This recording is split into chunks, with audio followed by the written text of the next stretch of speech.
Эфир нашего телеканала продолжит актуальное интервью. В студии Иван Лазаренко. Здравствуйте. Химическая и нефтехимическая промышленность – одна из самых современных, сложных и экономически значимых отраслей экономики. Ее продукция крайне разнообразна, от минеральных удобрений до фармацевтической продукции, от автомобильных масел до бытовой химии. Неудивительно, что появился и особый праздник – День химика. В этом году праздник пришелся на 30 мая. Этот день отмечают работники химической и нефтехимической промышленности, студенты, аспиранты и преподаватели. И гость нашей программы сегодня – Наталья Петрова, профессор химического отделения Института естественных наук Северо-Восточного федерального университета. Наталья Николаевна, здравствуйте, я вас приветствую. Здравствуйте. Расскажите, все телезрители. Расскажите, пожалуйста, в каких областях востребованы студенты химического отделения? Ну, наверное, несколько слов нужно сказать о том, каких выпускников мы готовим, да? Химическое отделение существует достаточно давно, с 1993 года, но на самом деле история химического отделения началась раньше, в 30-х годах, с кабинета химии. А за почти 30 лет существования мы уже выпустили достаточно много высококвалифицированных специалистов и, мне кажется, подтвердили право на свое существование, свою эффективность, высококлассность, если можно так сказать. Я хотела бы поздравить всех своих коллег, не только работников университета, не только тех, кто работает в Институте естественных наук, но и всех, кто считает себя химиками, кто работает на производстве, в лабораториях.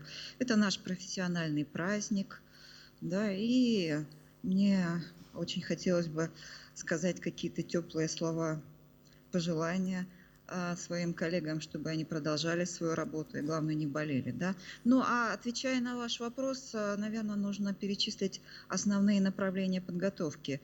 Это специалитет 04, 05, 01, фундаментальная и прикладная химия, магистратура по химии.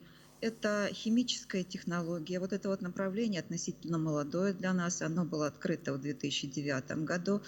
А мы все-таки стараемся отвечать на запросы отрасли, на запросы рынка, а мы знаем, что Якутия нефти- и газодобывающая республика, а вот, к сожалению, еще не перерабатывающая.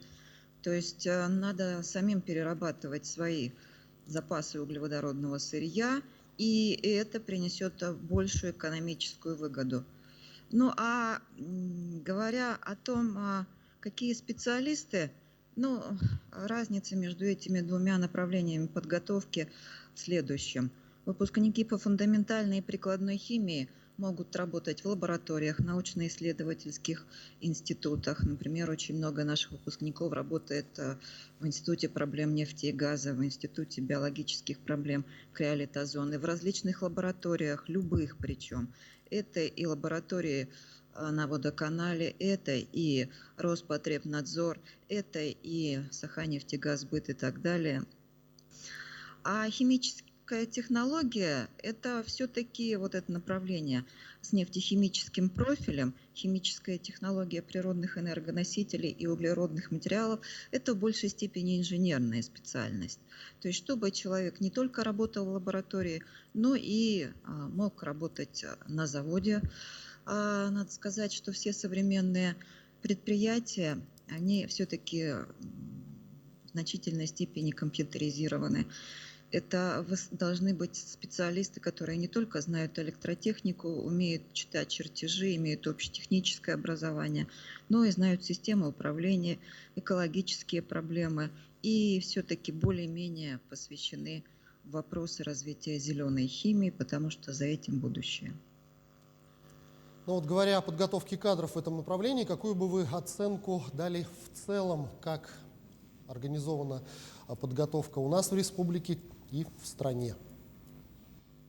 Ну, понимаете, мы все преподаватели федерального вуза. А федеральный вуз – это не просто так, это определенный уровень подготовки.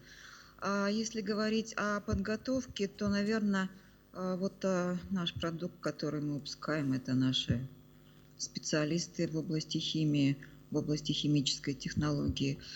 Все вот это вот складывается из тех преподавателей, которые работают, а коллектив у нас очень опытный, остепененность, то есть очень много кандидатов и докторов наук высокая. Это и хорошая лабораторная база. Дело в том, что химики участвовали во всех проектах университета. Это и инновационный вуз в 2006-2007 году, это и когда мы стали федеральным вузом в 2010 году. То есть всегда у химиков были свои отдельные проекты. Почему я об этом говорю?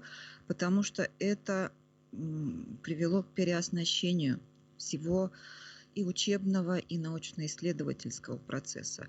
Высокие результаты можно выдавать только на высококлассном оборудовании.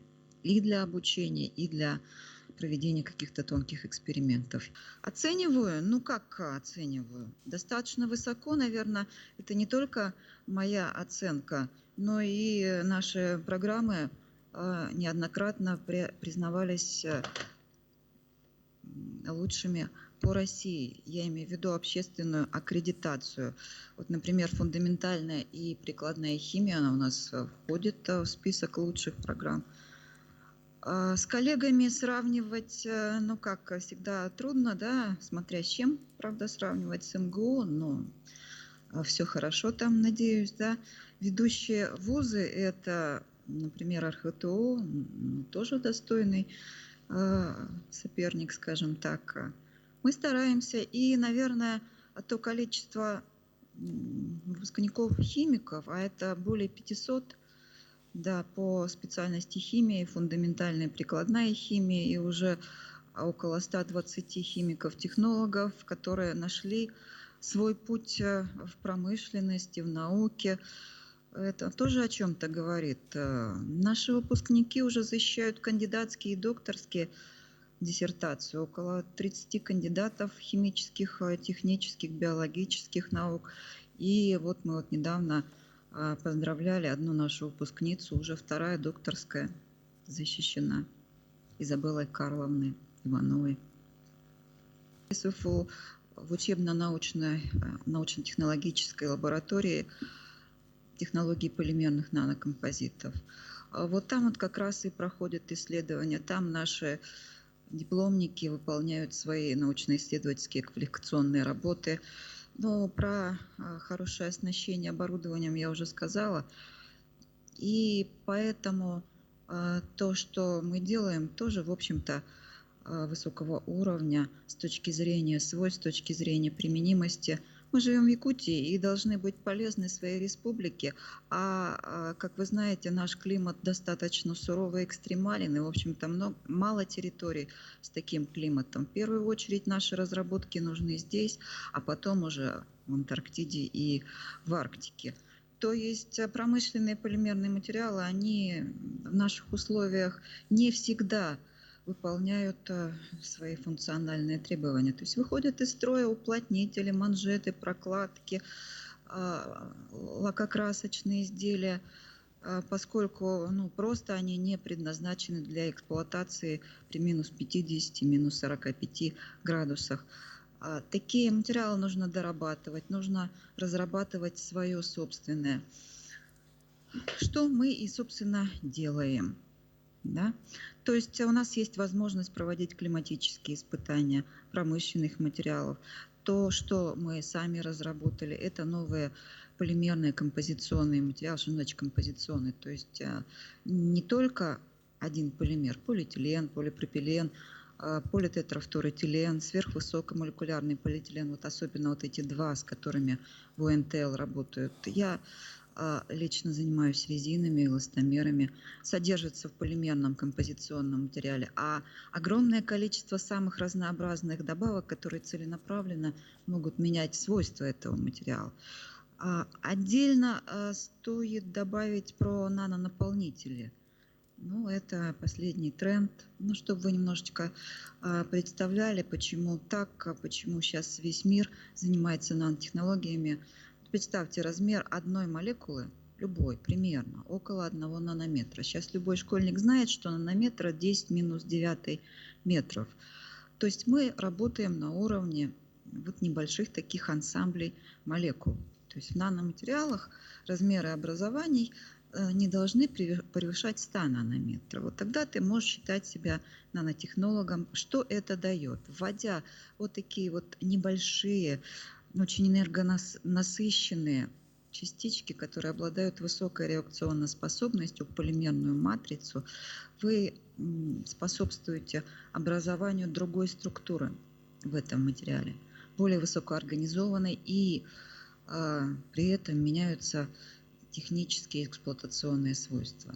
Что нам нужно улучшить? Это морозостойкость, это износостойкость, чем мы, собственно, и занимаемся. И у нас уже разработаны подходы, фундаментальные основы всего этого, проведены испытания и разработаны новые материалы на основе таких уникальных каучуков, как пропиленоксидный каучук, российский, кстати. Температура стеклования его минус 74 градуса, то есть изделия из этого каучука, по крайней мере, до минус 65-68 градусов могут использоваться без потери свойств. А если мы введем туда такие известные нанонаполнители, как монтмориллонит или бентонитовые глины, то мы можем повысить износостойкость, снизить степень набухания в средах, например, в топливе.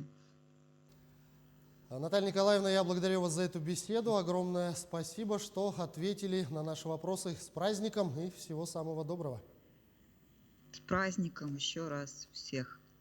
Это была программа «Актуальное интервью». Гостем нашей программы была Наталья Петрова, профессор химического отделения Института естественных наук Северо-Восточного федерального университета. Берегите себя, не забывайте носить маски и соблюдать дистанцию в общественных местах. До встречи в эфире.